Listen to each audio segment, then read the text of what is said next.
So I wanted to talk just for a few minutes today about PCOS, polycystic ovaries. It's something that I could talk about for a very, very long time. The reason why I bring this issue up is because at any given time, I have between 5 and 10 female clients with polycystic ovaries. It's that quote popular, but not in a good way. I want you to look at this picture. As everybody knows, a woman's ovaries are produce the most powerful form of estrogen. There are 3 kinds of estrogen, but the estrogen that a woman has from her ovaries is the most powerful. It is the fertility estrogen. You cannot get pregnant without it. And unfortunately, too many young girls have polycystic ovaries. A woman's ovaries, and men, guys, it's important for you to understand this because you have daughters. This was something that used to terrify me about Sabrina. From the time my daughter got her menstrual cycle when she was 14, which is kind of like, I was always watching for the symptoms because I was deathly afraid that my daughter would get polycystic ovaries. So be on the lookout for it. The ovaries are formed, believe it or not, the development of the ovaries are formed in a woman's second trimester. And then they're done. It's the major development of a young girl's ovaries. And if there's any endocrine problems going on, that's usually the time that it's going to happen. With women that don't take care of themselves, that are already fat and obese while they're pregnant, they don't even realize the damage they're doing to their kids. That's number one. Number 2 is that it's all about the hormones. If a girl is overweight as she's going through puberty, not only is that going to affect her ovaries, and I know it's hard for people to understand that, but because the heavier you are, I think I spoke about this once before, your fat produces another kind of estrogen.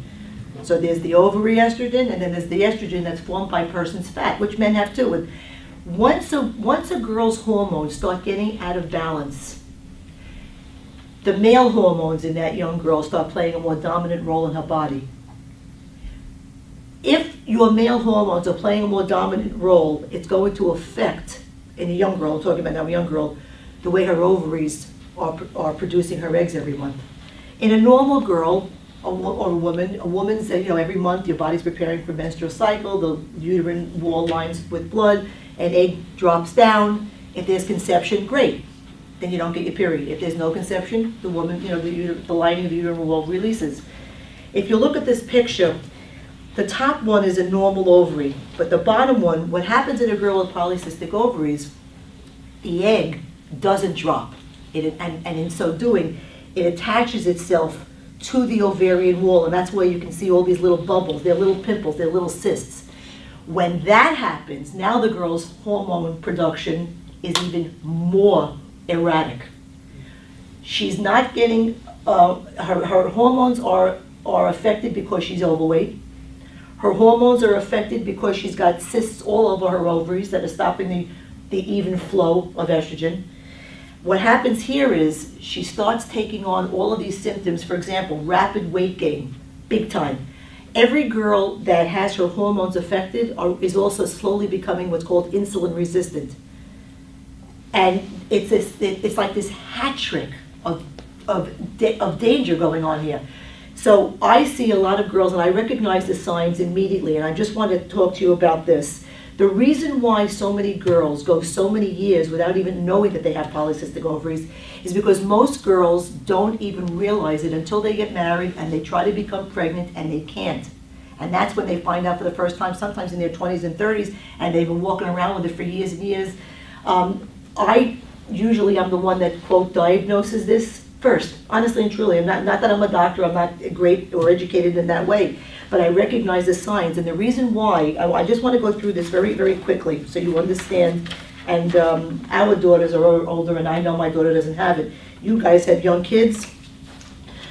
When a girl starts getting her period for the first time, if her periods are irregular, make a note of it. First few months, 6 months, it's not such a big deal. It's gonna, everybody's irregular a little bit. What happens is a girl starts getting an irregular period. Her mother takes it to the gynecologist, okay? The gynecologist puts her on a birth control pill. Doesn't work, it's still irregular, so she brings it back and brings it back and brings it back, and it's a year or 2, and they're always manipulating the different kind of pills until they get the right one. So now she's gone a year or 2 without being diagnosed with polycystic ovaries. While that's going on, she's gaining weight rapidly, okay? As she's gaining weight rapidly, what does the mom do with a teenage girl? She puts her in the gym, she gives her dance lessons, they go heavy on the athletics. I mean, this happens all the time. So now she's got polycystic ovaries, she's on the birth control pill that they're still trying to figure out, and now she's going to the gym and she's on the crew team, and her parents are doing everything they can to make sure she's sweating as much as possible, and all the while she's got polycystic ovaries not going diagnosed, and she's gaining more and more weight. From there, she starts getting all the facial hair, the lips, the chin, and the sideburns, the chest, the back, the inner thighs. This is all happening slowly because she's taking on a male pattern of hair growth because her hormones are so out of whack. What does a mom do? She takes it to an electrolysis. And now another year, another 2 years, all goes by, and it's getting worse and worse, and it's still undiagnosed. Then after that, now they're still worrying about which pill is going to work out best. She's going, parents are, 5 days a week she's going to the gym. She's going for electrolysis once a month. And then what happens with all the body hair? Now they take her to waxing. Okay, so now she's going to, European spa. That's not working.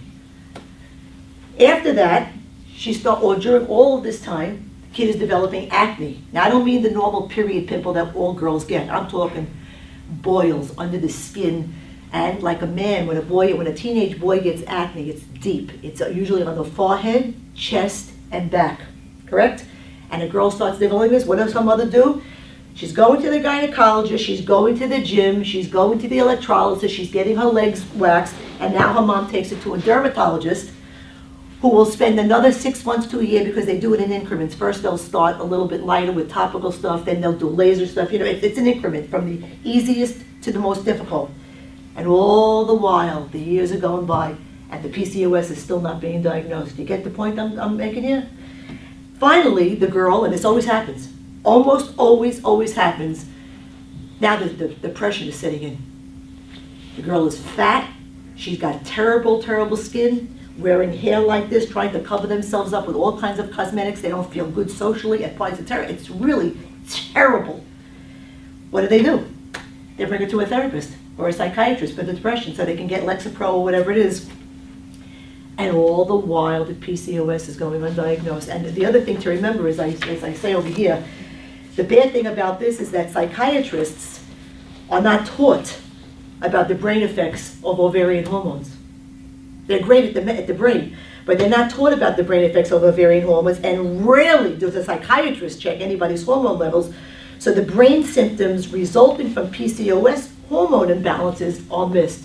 They give them a prescription for a drug that oftentimes interrupts what's going on here as well. So do you realize the cocktail, the terrible cocktail of shit that this kid is going? I see girls that come in, they are really besides themselves now.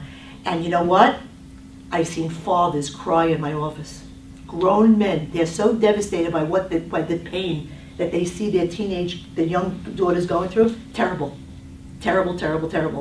So that's why when people say to me, well, why do I talk about this with men? You need to understand it. It's not a fun thing, and girls are very terribly affected by it. The only thing it's incurable. Once you have PCOS, there's no cure for it. But it is 100% manageable with weight loss.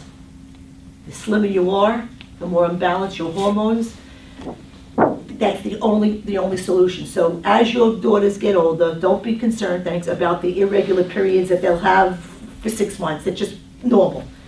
But after a while, take the bull by the horns.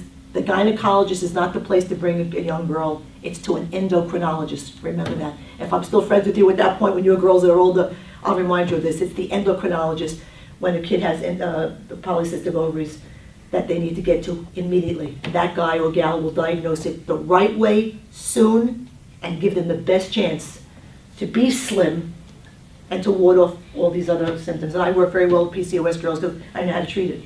I know how to have them eat right, minimize their insulin resistance, and slim. I've never had a girl who's come to me that has not gotten to her goal weight with PCOS. I have working with one right now in college, and she's almost finished with me. So, anybody have any questions? No? Okay. Thank you. Right.